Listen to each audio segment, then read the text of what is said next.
Sirens pierced the darkness as Officer Sarah was wheeled into the emergency room, her uniform stained crimson. Medical staff barked commands while nurses rushed around, yet her weak voice managed to break through the mayhem. "Please don't let my dog believe I abandoned him." Everyone assumed it was the rambling of a woman near death. Then an hour later, the hospital entrance flew open as her K9 companion Max charged through. The instant his paws hit the ICU floor, the impossible occurred.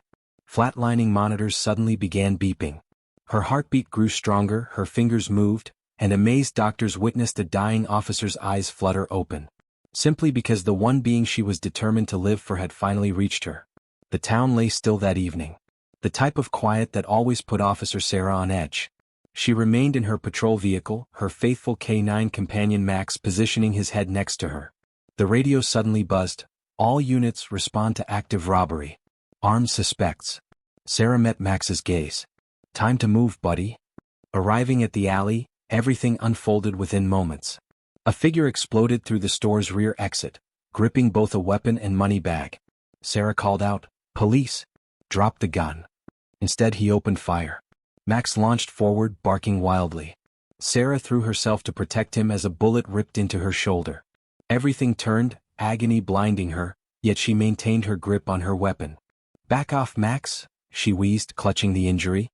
The criminal vanished into shadows while backup sirens echoed closer. Her sight dimmed, body shaking. Max whined and pressed against her hand, refusing departure. With her final conscious breath, Sarah managed, "Good boy. Stay put." Emergency lights bathed the street as medics arrived. Officer Sarah remained unconscious on the asphalt, her uniform blood-soaked.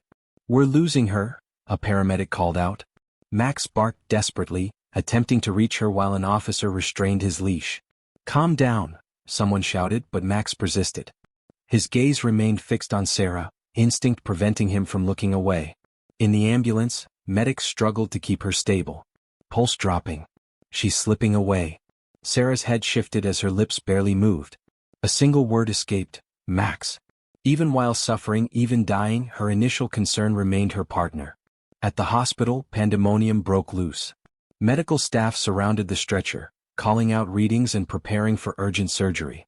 Beyond the emergency entrance, Max scratched the pavement, crying and barking, ears flattened.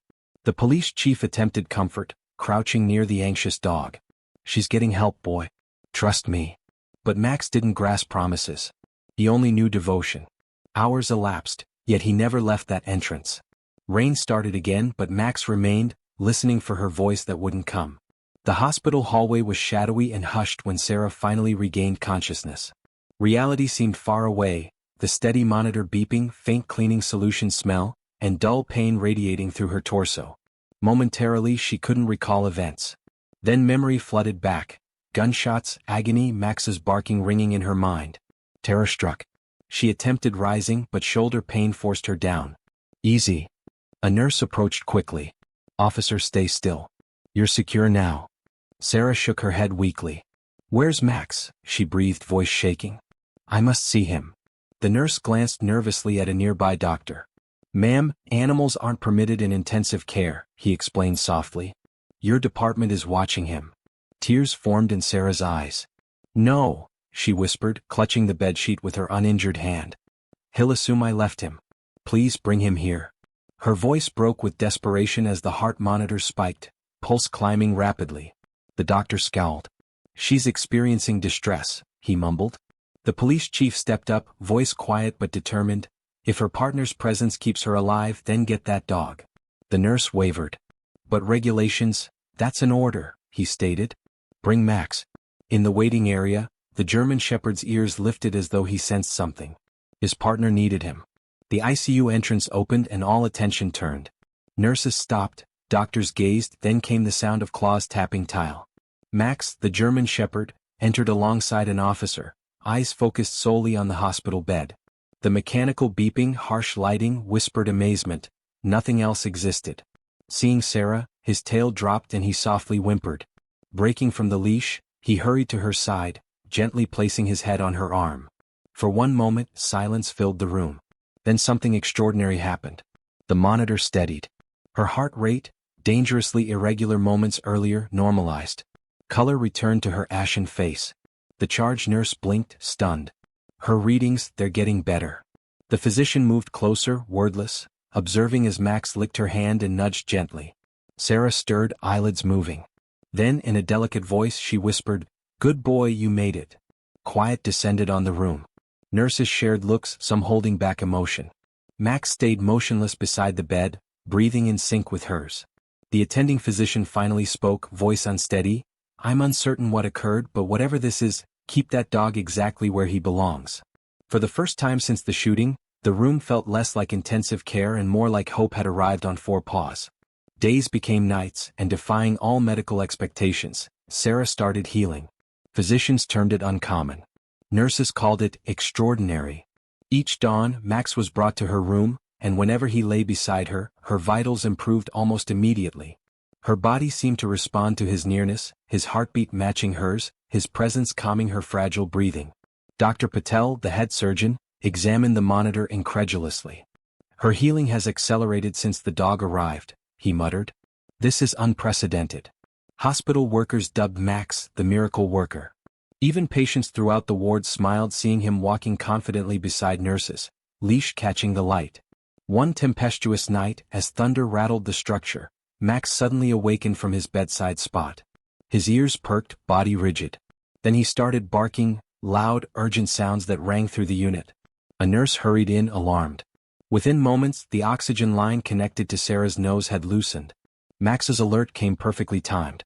The nurse reattached it, heart racing. When the doctor appeared, he observed Max, then Sarah's serene expression. "He rescued her once more," he whispered. From then on, nobody questioned it. Max wasn't merely her partner. He was her lifeline, protector, and the reason she continued breathing. Weeks afterward, natural sunlight finally streamed through hospital windows instead of artificial illumination. Sarah rose carefully, shoulder wrapped but mending, hand resting gently on Max's head. Her discharge day brought nurses, doctors, and officers to the corridor, not just honoring a courageous cop, but celebrating the unshakable connection that had challenged everything they understood about survival. She took her first tentative steps. Max walked proudly alongside, leash held loosely in her grip. Cameras clicked, reporters questioned, but Sarah simply smiled peacefully. "I didn't survive through fortune," she said, voice trembling. "I survived because he wouldn't let me surrender." The gathering fell silent. Even the chief physician, a man of pure logic, couldn't conceal his emotion. "What we observed wasn't medical," he said quietly. "It was something beyond, the strength of dedication." Before departing, Sarah knelt before Max, tears filling her eyes as she pressed her forehead to his. "You rescued me again, partner," she whispered. Max licked her face, tail wagging softly, eyes full of affection and comprehension as they stepped outdoors. Everything felt renewed, brighter, gentler, vibrant. Officers saluted as she passed. The crowd applauded, many tearful. For that moment, it didn't seem like goodbye but rather a commitment. That evening in her home, Sarah observed Max sleeping peacefully beside her. Her shoulder scars still ached, but her heart overflowed because she understood one truth completely. Heroes don't always wear uniforms. Sometimes they have fur, carry faith in their gaze, and show us what love can truly mend.